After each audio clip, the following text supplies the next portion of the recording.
So last लेक्चरला आपण critical system हा चॅप्टर स्टार्ट केलेला. क्रिटिकल सिस्टीममध्ये आपण introduction a simple safety critical system इंट्रोडक्शनमध्ये आपण इंट्रोडक्शनमध्ये त्याचं कुठले कुठले फॅक्टर्स त्यामध्ये आहेत, ठीक आहे, ते बघितलेले.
मग क्रिटिकल सिस्टीममध्ये आपण त्याचे कंपोनंट्स कोणते आहेत इंट्रोडक्शनमध्ये बोललं. Risk analysis, risk based safety and simple safety critical system काय आहे, ठीक आहे, हे बघितलेलं. आणि द सिस्टीम डिपेंडेबिलिटी हा पार्ट बोलला. सिस्टीम डिपेंडेबिलिटी नंतर आपल्याला जो बघायचा आहे तो आहे सिस्टीम अवेबिलिटी. द अवेबिलिटी किंवा सिस्टीम अवेबिलिटी आणि रिलायबिलिटी हे काय आहेत गोष्टी ते आपल्याला बघायचे आहेत. तर सिस्टीम अवेबिलिटी आणि रिलायबिलिटीमध्ये काय, तर रिलायबिलिटी म्हणजे काय, it defined as the probability of failure of free system operations over a specified time in a given environment for a given purpose. That is, it is defined as the probability that the system services will be correctly delivered as specified. ज्या काय सिस्टमच्या services आहेत त्या किती reliable आहेत, त्या एन्व्हायरमेंटवरती, जे काय एन्व्हायरमेंटवरती रन होणार आहेत त्या एन्व्हायरमेंटवरती त्या कशा वर्क करता आहेत, ह्या सगळ्या त्याचे ऑपरेशन्स बरोबर होत आहेत की नाही आहे, ठीक आहे, त्यातमध्ये कुठला एरर किंवा काय फेल्युअर्स येत आहेत का, हे सगळं चेक करणं हे रिलायबिलिटीमध्ये बघितलं जातं. मग अवेबिलिटीमध्ये काय, तर अवेबिलिटी म्हणजेच काय, is the probability that the system at the point in time will be operational and able to deliver the requested services. So both of these attributes can be expressed quantitatively. Example, availability of 0.999 means that the system is up running for the 99.9 of the time. म्हणजेच काय, availability म्हणजेच काय सांगितलेलं आहे अगोदर पण, की तुम्हाला जेव्हा सिस्टीम पाहिजे, जेव्हा सिस्टीम लागणार आहे त्यावेळी ती सिस्टीम किंवा त्यावेळी ती सर्व्हिस त्या ठिकाणी अवेलेबल झाली पाहिजे, ठीक आहे. So that is a example of that is a term availability. Example तुम्हाला बरेच कुठल्याही पण सर्व्हिस घ्या. मग सपोज जर ॲमेझॉन आहे ते ॲमेझॉन 24/7 त्या ठिकाणी वर्क करते. असं नाही की ते डेला चालते नाईटला चालत नाही आहे. म्हणजे तुम्हाला जी सर्व्हिस पाहिजे ती सर्व्हिस त्या ठिकाणी काय करते, ती ऑल टाइम त्या ठिकाणी काय होते, वर्क होते. Okay, wait for the minute.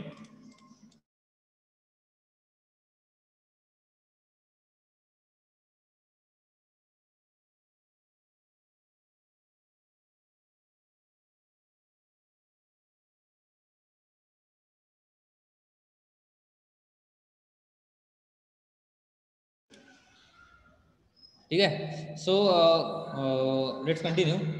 Availability म्हणजे तुम्हाला एक्झाम्पल सांगायला की त्या ठिकाणी ॲमेझॉन, त्यानंतर तुम्हाला परत फूड डिलिव्हरीचं एखादं ॲप आहे, ते फूड डिलिव्हरीचं एखादं ॲप असेल ते बघा 24/7 असेल, काही असतात ते डेचे असतात, काही नाईटचे असतात, म्हणजे स्पेसिफिक टाईमला स्पेसिफिक अवेलेबल सर्व्हिस त्या ठिकाणी होते.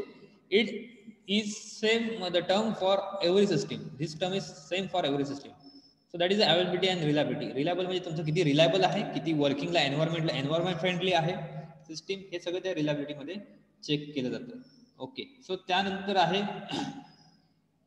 ते आहे next term, that is the both properties.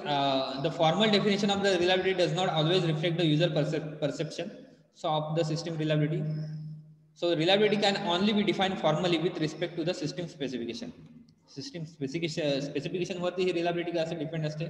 So failure in is a deviation from specification. User don't read specification and don't know how the system is supposed to behave. Okay, so therefore perceived reliability is more important in practice.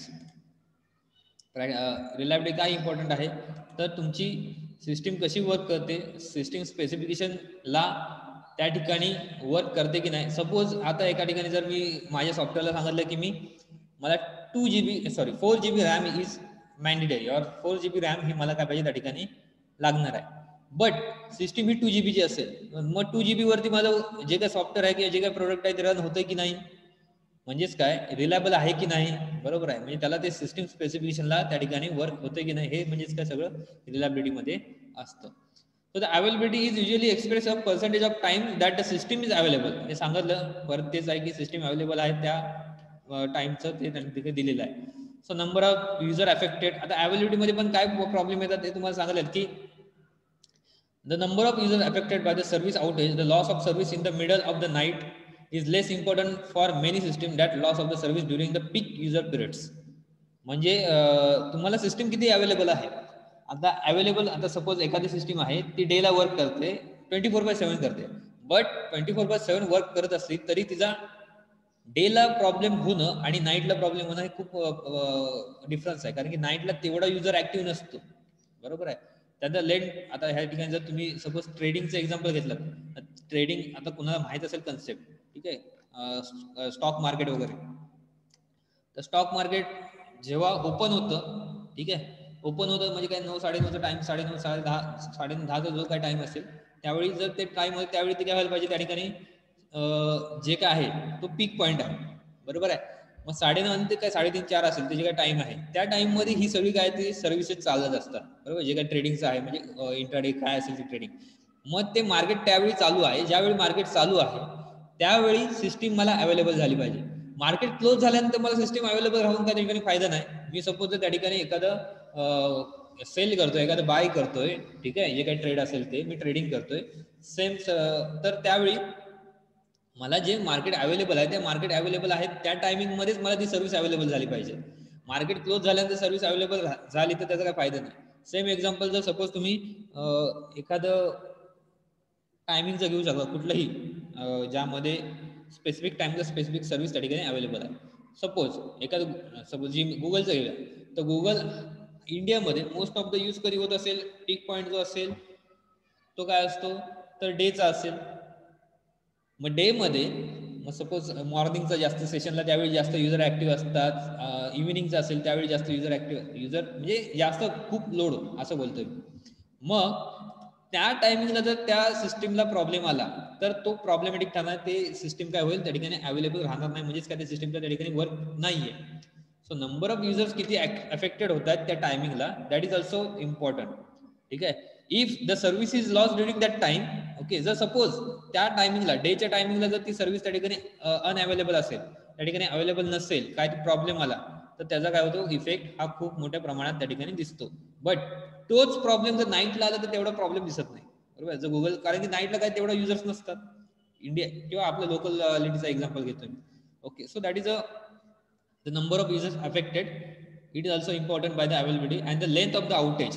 The longer the outage and the more disruption, several short outage are less likely to be disruptive and one long outage. Longer repair times as a particular problem. म्हणजे length of outage म्हणजे काय, किती प्रमाणात ते available आहे, ते किती available होतंय, म्हणजे जेव्हा पाहिजे तेव्हा अवेलेबल होतंय की नाही, बट स्टॉक मध्ये आहे की नाही.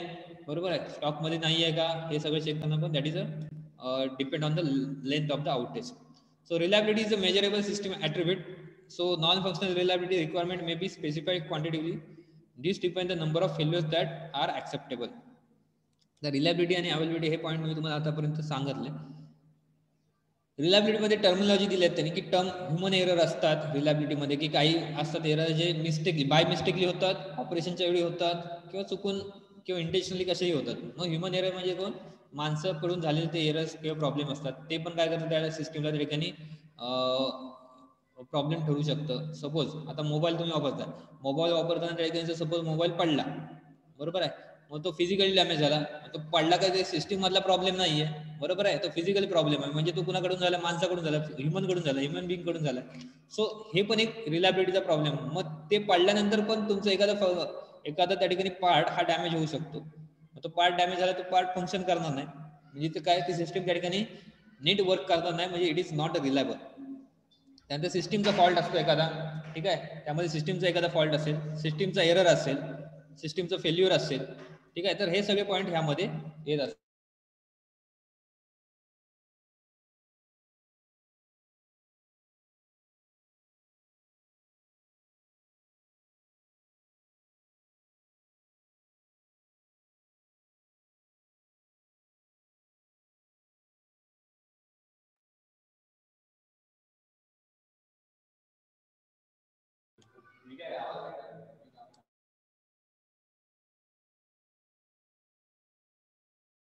So that is the reliability. त्यानंतर आहे अप्रोचेस. आता हे टर्म सांगायला तुम्हाला की ह्युमन एरर म्हणजे काय, सिस्टीम फॉल्ट काय होतं, सिस्टीम फॉल्ट कधी होतं, जर सिस्टीममध्ये एरर आला तर बाय डिफॉल्ट सिस्टीममध्ये जर काय प्रॉब्लेम असेल तर त्यानंतर system error. It is a enormous system that state that the lead to the system behaviour that is unexpected by the users. Okay, एखाद्या युजरने काय केलं, त्यांनी त्या ठिकाणी चुकीचा हँडल केला असेल, ठीक आहे, अनवॉन्टेड फंक्शन केलं असेल. So that is a system error. System failure when system failure upper when you are working or the event that occurs at the same time when the system does not deliver or services as expected as the user. Okay, जेव्हा युजरला expect आहे service त्याप्रमाणे जर system work करत नसेल, that is also system failure. So this are the reliability terminologies. त्यानंतर आहे approaches that improve the reliability of the systems are that is fault avoidance, त्यानंतर fault detection and removal and fault tolerance. आता avoidance म्हणजे काय, मी सांगितलं तुम्हाला की some fault we have to avoid, okay, some fault we have to detect and remove and some fault we have to tolerate. Okay, सगळ्याच गोष्टी अशा नाहीत की त्या सगळ्या फॉल्ट त्या ठिकाणी सॉल्व्ह केलेच पाहिजेत. Some we have to tolerate also, some we have to avoid also. Okay, काही गोष्टी अवॉइड पण केल्या पाहिजेत, काही त्या ठिकाणी इग्नोर पण केल्या पाहिजेत, आणि मोस्ट ऑफ द त्या ठिकाणी डिटेक्शन आणि सॉल्व्ह पण केल्या पाहिजेत. So this are the approaches towards the reliability of the systems. त्यानंतर पॉईंट आहे तो आहे सेफ्टी. आतापर्यंत आपण काय बोललो, तर आतापर्यंत आपण रिलायबिलिटी आणि अवेलेबिलिटी हे पॉईंट बघितले. त्यानंतर आपल्याला बघायचं आहे सेफ्टी. सो मी तुम्हाला सांगितलं काल की safety and security both terms are different. त्यामध्ये पहिला येतं safety. So safety is a property of a system that reflects the systems ability to operate normally or abnormally without danger of causing human injury or death or without damage to the system environment. Okay, safety म्हणजेच काय, तर तुम्ही अशी system त्या ठिकाणी use करताय किंवा सिस्टीमची अशी ॲबिलिटी पाहिजे की तिने कुठलाही त्या ठिकाणी प्रॉब्लेम दिला नाही पाहिजे, त्या सिस्टीममुळे कुठली ह्युमन इंजुरी नाही झाली पाहिजे, त्या सिस्टीममुळे कुणाचाही त्या ठिकाणी डॅमेज नाही झालं पाहिजे, एन्व्हायरमेंट असेल ते. So that is the safety. Okay, or the term safety म्हणजे काय, त्या ठिकाणी सेफ्टी म्हणजे काय, थोडक्यात आपण प्रिकॉशन्स किंवा त्या सिस्टीममुळे कुणाला काही त्या ठिकाणी प्रॉब्लेम झाला नाही पाहिजे, हे इन शॉर्ट सांगायचं झालं तर. मग त्या सिस्टीममध्ये एन्व्हायरमेंटला प्रॉब्लेम नाही झाला पाहिजे, इव्हन तो ह्युमन बिईंगला पण नाही त्या ठिकाणी प्रॉब्लेम झाला पाहिजे. So that is a safety. Okay, security is a different and safety is a different. Safety is regarding to the environment और regarding to the who is using that system. Okay, त्यानंतर आहे safety critical softwares. So safety critical softwares falls into two classes. त्यामध्ये primary safety critical systems आहेत आणि secondary safety critical systems आहेत. प्रायमरीमध्ये काय, तर प्रायमरी सिस्टीम सेफ्टी क्रिटिकल सिस्टीममध्ये embedded software systems whose failure can cause the associated hardware to fail directly threaten people. Example is the insulin pump control system. म्हणजे असे embedded software whose failure can cause associated hardware to fail and directly to threaten people. म्हणजे असे software असू शकतात किंवा असे system असू शकतात ज्यांच्या प्रॉब्लेममुळे सिस्टीमला प्रॉब्लेम होईलच, एन्व्हायरमेंटला प्रॉब्लेम होईलच, पण त्या ठिकाणी त्या ह्युमन बिईंगला पण त्या ठिकाणी प्रॉब्लेम होऊ शकतो. मग त्या ठिकाणी इन्सुलिन पंप कंट्रोल सिस्टमचं दिलेलं आहे, किंवा मेडिकल डिव्हाइस किंवा एखादं इक्विपमेंट, मेडिकल इक्विपमेंट त्या ठिकाणी घेऊ शकतात. ठीक आहे. So that is a safety critical सिस्टीममध्ये, प्रायमरी सेफ्टी क्रिटिकल सिस्टीममध्ये येऊ शकतं. सेकंडरी सेफ्टी क्रिटिकल सिस्टीममध्ये काय, system whose failure result in faults in other socio-technical systems which can then have safety consequences. For example, the PHC PMS is safety critical failure which is lead to inappropriate treatment being prescribed. Secondary मध्ये काय, that failure result faults in other socio technical system. म्हणजे अशी failure किंवा असं सिस्टीमचं failure जे बाकीच्या सिस्टीमला त्या ठिकाणी कॉज करेल.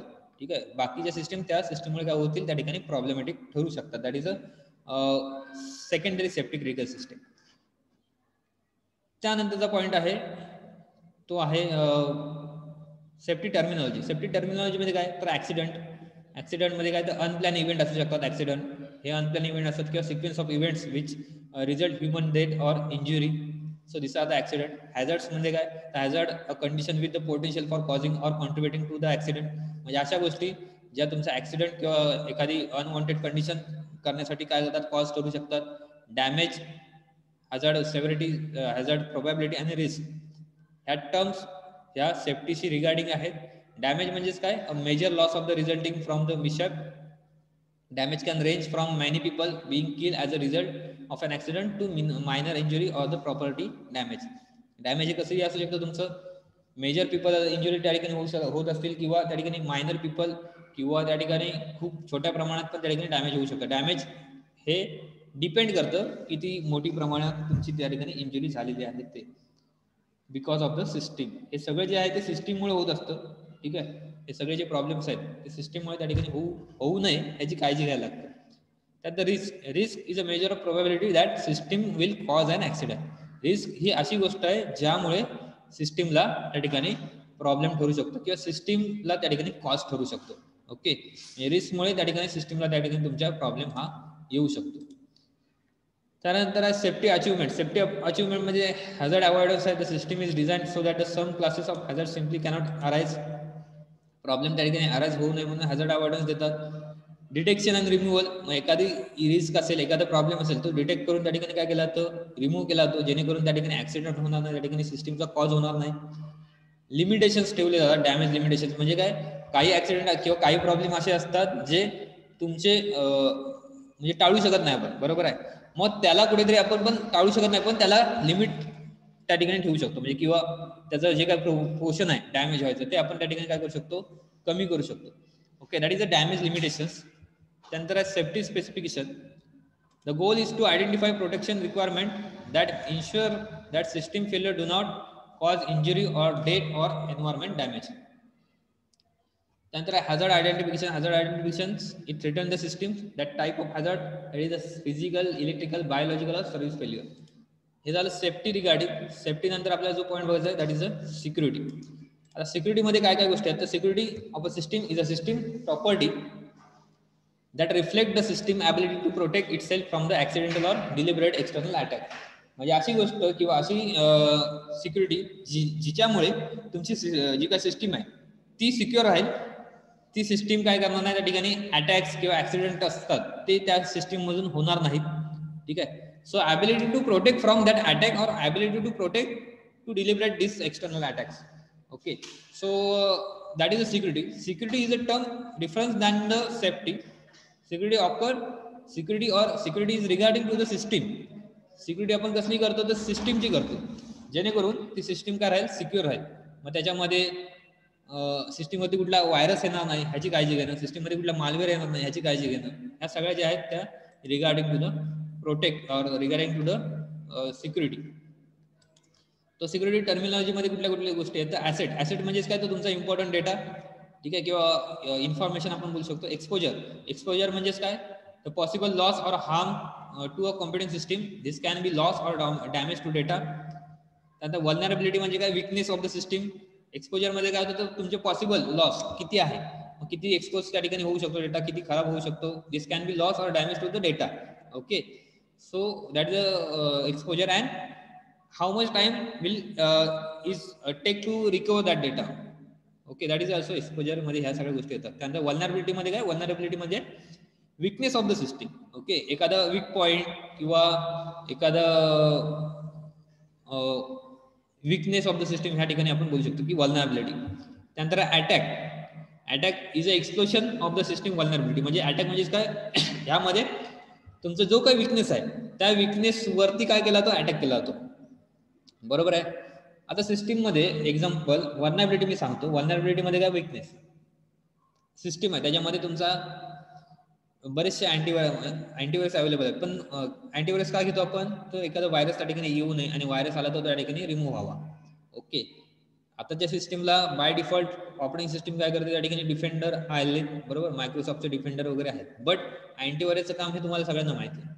मग अँटीव्हायरस जर माझ्या सिस्टीमला नसेल, that is also one of the weakness of my system. हा माझ्या सिस्टीमचा विकनेस आहे. मग ह्या विकनेसचा अटॅकर काय घेईल, फायदा घेईल. आणि तो काय करेल, अटॅक करेल. बरोबर आहे. म्हणजेच काय, ह्या दोन टर्म त्या ठिकाणी मी सांगितलं की अटॅक आणि वल्नरॅबिलिटी. वल्नरॅबिलिटी काय झाली तर माझ्याकडे अँटीव्हायरस नाही, आणि अटॅक काय झालं तर एक्सप्लोजन ऑफ द वल्नरॅबिलिटी. म्हणजेच काय, तो जो वल्नरॅबिलिटी आहे, जो काय विकनेस आहे, त्याच्यावरती काय केलं, त्या जो काय अटॅकर आहे त्याने अटॅक केला. म्हणजे माझ्याकडे अँटीव्हायरस नाही म्हणून काय केलं त्यांनी, माझ्या सिस्टीममध्ये व्हायरस त्या ठिकाणी स्प्रेड केला असतील किंवा काही असेल. So that is a weakness and attack or the explosion of the vulnerability. त्यानंतर आहे थ्रेट्स म्हणजे काय, the circumstances that have potential to cause or loss or harm. You can think this system vulnerability that is subjected to the attack. Threat म्हणजे काय असू शकतात, तर तुमचे अशा सर्कमस्टन्सेस किंवा अशा गोष्टी ज्या तुमच्या सिस्टीमला लॉस किंवा हार्मफुल ठरू शकतात. Okay, that is known as threat.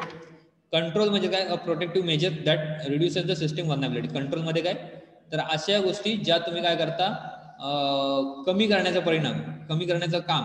म्हणजे सपोज अटॅक होत आहेत, पण अटॅक मी टाळू शकत नाही, पण कमी करू शकतो. That is a control. Okay, so that is a control which is the protective measure. Okay, which is the measure we take to for सिस्टीमवरती अटॅक होऊ नये म्हणून. ठीक आहे, मग त्यामध्ये कंट्रोलमध्ये काय, इन्क्रिप्शनचं एक्झाम्पल त्यांनी दिलं. इन्क्रिप्शन आपण यूज करतो. Encryption is a example of control that reduce vulnerability of weak access control system. Encryption आपण काय यूज करतो, की पासवर्डचं आपण सिंपल एक्झाम्पल घेऊया.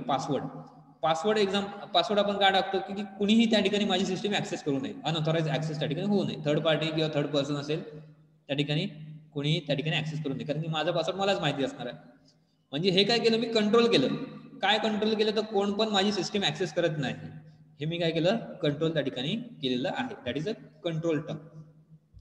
So in any network system, there are three main types of security threats and to the systems and its data. The threats are the confidentiality, threat to the confidentiality. म्हणजे असे threats जे तुमची confidentiality, जो काही secret data आहे किंवा एखादी disclosure, म्हणजे जी काही इन्फॉर्मेशन आहे ती डिस्क्लोज आहे, किंवा एखादी इन्फॉर्मेशन तुमची सिक्रेट आहे ती लीक करण्याचं काम करत असतात, किंवा ती लीक होईल अशा गोष्टी होत असतात. That is a threat to the confidentiality. Threat म्हणजे काय, तुम्हाला टर्म सांगली की थ्रेट म्हणजे अशी गोष्ट जी तुमची इन्फॉर्मेशन लॉस किंवा हार्मफुल करायला प्रयत्न करत असते, किंवा असं एखादी टर्म जी तुमची सिस्टीम लॉस किंवा हार्मफुल करू शकतं. मग थ्रेट टू द इंटिग्रिटी म्हणजेच काय, तुमचा डेटा जर त्या ठिकाणी इंटिग्रेटेड डेटा असतो, बरोबर आहे. मग मी एखादा मेसेज सेंड करतोय, मग मेसेज सेंड केल्यानंतर तो मेसेज इंटिग्रेटेड झाला पाहिजे किंवा इंटिग्रेटेड राहायला पाहिजे. इंटिग्रेटेड म्हणजेच काय, तो मेसेज कोणी त्या ठिकाणी मॉडिफाय केलं नाही पाहिजे, त्या डेटामध्ये कोणी चेंज केला नाही पाहिजे. ठीक आहे, त्या डेटामध्ये कोणी अपडेशन्स केले नाही पाहिजे. That is the integrity. बरोबर आहे. तर थ्रेट्स टू द इंटिग्रिटी म्हणजेच काय, तर त्या ठिकाणी डेटा जो आहे तो तुमचा इंटिग्रेटेड राहिला पाहिजे, एकत्र राहिला पाहिजे, त्यामध्ये कुठली मॉडिफिकेशन, कुठली चेंजेस झाले नाही पाहिजे. त्यानंतर थ्रेट्स टू द अवेलेबिलिटी. तर थ्रेट टू द अवेलेबिलिटी म्हणजे which restrict access to the system or data from the unauthorise users. Availability मध्ये काय, तर अवेलेबिलिटी मध्ये तुम्ही रिस्ट्रिक्ट करता access from the unauthorise users. So that is the threats which cause the system or to the data. Okay, असे threat जे तुमच्या सिस्टीमला काय करत असतात, कॉज करत असतात. त्याच्यात आपण टर्म बघितल्या की 3 मेन टाइप्स आहेत, which is the threat to the confidentiality, threat to the integrity and threat to the availability. त्यानंतर आहे variety of damages. Variety of damages मध्ये काय, तर वेगवेगळे अटॅक्स ह्यामध्ये दिलेले आहेत, की डिनायल ऑफ सर्व्हिस असतं. डिनायल ऑफ सर्व्हिस मध्ये काय असतं, तर तुमचं system is force to the state where the normal services are unavailable. Denial of service is one of the type of attack which cause your system unavailable. Okay, तुमची system available नाही आहे असं त्या ठिकाणी दाखवलं जातं. मग तुमचा सर्व्हर डाऊन होणे, बरोबर आहे, तुमची सिस्टीम हँग होणे, तुमच्या सिस्टीममध्ये स्लो प्रोसेस होणे, हे सगळे जे पार्ट आहेत ते डिनायल ऑफ सर्व्हिसचे पार्ट आहेत. म्हणजे त्या सिस्टीममध्ये लोड केलं, म्हणजे हे असे मुद्दाम केलेले अटॅक्स आहेत की डिनायल ऑफ सर्व्हिस काय केलं तर हे अटॅक आहे. ही टर्म आता या ठिकाणी मी तुम्हाला आणखी सिक्युरिटी टर्म येईल तेव्हा मी सांगेन, पण इन शॉर्ट काय केलं तर तुमची सिस्टीम अनअवेलेबल आहे, अवेलेबल नाही आहे असं त्या डिनायल ऑफ सर्व्हिस मधून दाखवलं जातं. हा एक डॅमेज आहे. त्यानंतर आहे corruption of programs or data. तुमचा डेटा करप्ट करणं, तुमच्या प्रोग्राम्स करप्ट करणं, तुमचे सिस्टीम हार्मफुल ठरवणं, ठीक आहे, अनऑथराइज वेनी. त्यानंतर डिस्क्लोजर ऑफ कॉन्फिडेन्शियल इन्फॉर्मेशन, तुमची इन्फॉर्मेशन लीक करणं, डेटा लीक करणं, बरोबर, that is a disclosure of confidential information. त्यानंतर आहे security assurance. So the assurance काय दिलं तर vulnerability avoidance, attack detection and elimination and exposure limitations and recovery. Assurance म्हणजे काय, तर त्या ठिकाणी सिक्युरिटी कशी मेंटेन ठेवा, किंवा सिक्युरिटी मेंटेन ठेवण्यासाठी कुठल्या कुठल्या गोष्टी त्या ठिकाणी करायला पाहिजे तुम्हाला. मग त्यामध्ये व्हर्नॅबिलिटी अवॉइडन्स आहे. व्हर्नॅबिलिटी अवॉइडन्समध्ये काय, तर तुम्ही ज्या विकनेस आहेत त्या विकनेस त्या ठिकाणी काय करा, फाइंड आउट करून ते त्यावरती सोल्युशन करा, किंवा त्या विकनेस त्या ठिकाणी ठेवू नका. कुठल्याही सिस्टीममध्ये एखादा विकनेस राहिला नाही पाहिजे. बरं, सिस्टीम ही पूर्णपणे तुमची सिक्युअर राहिली पाहिजे, पूर्णपणे त्या ठिकाणी सेफली ठेवायला पाहिजे. आता व्हर्नॅबिलिटी अवॉइडन्स काय इम्पॉर्टंट आहे, कारण की जो अटॅकर आहे तो अटॅकर फक्त एक विकनेस शोधत असतो. एक विकनेस, एक जरी विकनेस त्या ठिकाणी भेटला तुमच्या सिस्टीममध्ये तरी ती it is more than enough. तो त्याच्यासाठी त्या सिस्टीममध्ये एंटर करण्यासाठी त्याला हे खूप पुरेसं आहे. म्हणून विकनेसवरती खूप सारा भर दिला जातो आणि विकनेस हा त्या ठिकाणी काय केला जातं, व्हर्नॅबिलिटी अवॉइड केलं जातं. त्यानंतर आहे अटॅक डिटेक्शन अँड इलिमिनेशन. तुमचा अटॅक त्या सिस्टीमवरती होतोय तो तुम्ही डिटेक्ट करू शकता, इलिमिनेट करू शकता, म्हणजेच काय त्या ठिकाणी तुम्ही प्रोटेक्ट करू शकता, तो कॅन्सल करू शकता. ठीक आहे, अटॅक होणार नाही त्यासाठी. त्यानंतर आहे exposure limitations and recovery.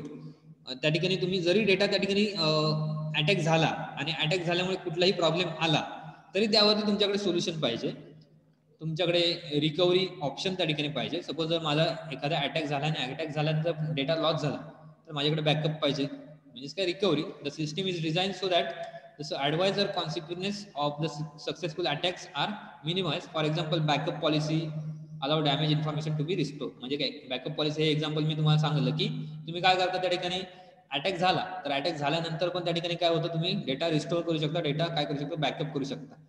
That is exposure limitations and recovery.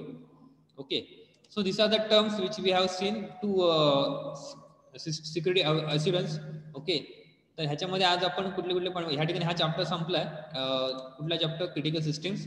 त्यानंतर आपल्याला requirement analysis, requirement engineering process जो आहे तो आपल्याला स्टार्ट करायचा आहे. त्याच्यानंतर आहे ह्या चॅप्टरमध्ये आपण काय काय बघितलं, तर ह्या चॅप्टरमध्ये आपण इंट्रोडक्शन बघितलं, सिंपल सेफ्टी क्रिटिकल सिस्टीम हा पॉईंट बघितला, अवेलेबिलिटी अँड रिलायबिलिटी हा पॉईंट बघितला, सेफ्टी म्हणजे काय आणि सिक्युरिटी म्हणजे काय हे पॉईंट बघितले. मग सेफ्टी आणि सिक्युरिटीमध्ये परत इन डिटेल आपण ऑप्शन्स त्यामध्ये बघितले.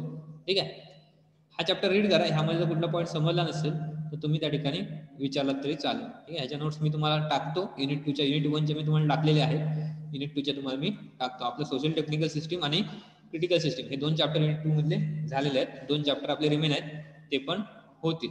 ठीक आहे, ओके. अटेंडन्स ज्यांनी टाकला असेल त्यांनी अटेंडन्स चॅट बॉक्समध्ये टाका, अदरवाईज लेफ्ट झाला तरी चालेल. काय क्वेश्चन असेल तर विचारला तरी चालेल. ठीक आहे, थँक्यू.